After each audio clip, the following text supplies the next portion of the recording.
আসসালামু আলাইকুম, স্বাগত স্পোর্টস প্রেমীরা। এটি হলো স্পোর্টস ভার্স বিডি। চলুন শুরু করি আজকের উত্তেজনাপূর্ণ সংবাদ। চলমান বিপিএল এ সিলেট টাইটান্সের হয়ে খেলছেন পারভেজ হোসেন ইমন। এই আসরে তাকে বেশ কয়েকটি ভূমিকায় দেখা যাচ্ছে। নিজের ব্যাটিং এর সঙ্গে তিনি করছেন উইকেট কিপিংও।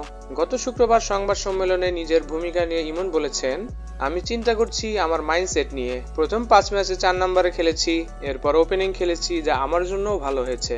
পরে নিজের কিপিং নিয়ে ইমন জানান, আমি আসলে কিপিং উপভোগ করছি। ডিআরএস নিয়ে ক্যাপ্টেনের সঙ্গে কথা বলি, কিপিং অনেকদিন পর করছি, যা আমার জন্য ভালো সুযোগ। রানের বিষয় নিয়ে তিনি জানিয়েছেন যে এই রান তাড়া করা খুব বেশি কঠিন না, তবে সেকেন্ড হাফে উইকেট একটু ভিন্ন আচরণ করছিল, বল একটু এক্সট্রা বাউন্স করছিল, তবে সহজই ছিল। একটা দুইটা বাউন্ডারি হলে তাড়া করা সহজ হতো।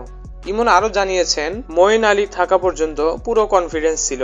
মঈন আলীকে উপরে নামানো নিয়ে সে জানান, টিমের যে প্ল্যান থাকে ওই অনুযায়ী দল যাকে যেখানে প্রয়োজন সেখানেই পাঠাচ্ছে। অবশ্যই জয়ের মাইন্ডসেট থাকতে হবে সব সময়। আমরা চেষ্টা করব সেরাটা দেওয়ার। এক্সট্রা চাপ যদি নিয়ে ফেলি, নকআউট ম্যাচ তখন আরো কঠিন হয়ে উঠবে।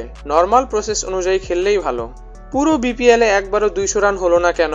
ইমনের জবাব ছিল এরকম যে সিলেটে অনেক ম্যাচ হয়েছে, এক উইকেটে টানা খেলা হলে উইকেটের আচরণ এক এক রকম হয়েছে। প্রথম ম্যাচে একরকম হলে দ্বিতীয় ম্যাচে আরেক রকম হয়েছে। এ কারণে হয়তো একটু কঠিন ছিল। সবারই 200 করার সামর্থ্য আছে, অনেক 200 হয়েছে, এবার হয়নি তবে আগে হয়েছে।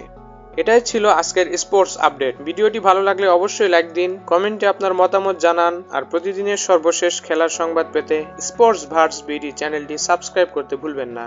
নতুন ভিডিও নিয়ে খুব শীঘ্রই আবার দেখা হবে। ততক্ষণ পর্যন্ত খেলার সাথেই থাকুন। আল্লাহ হাফেজ।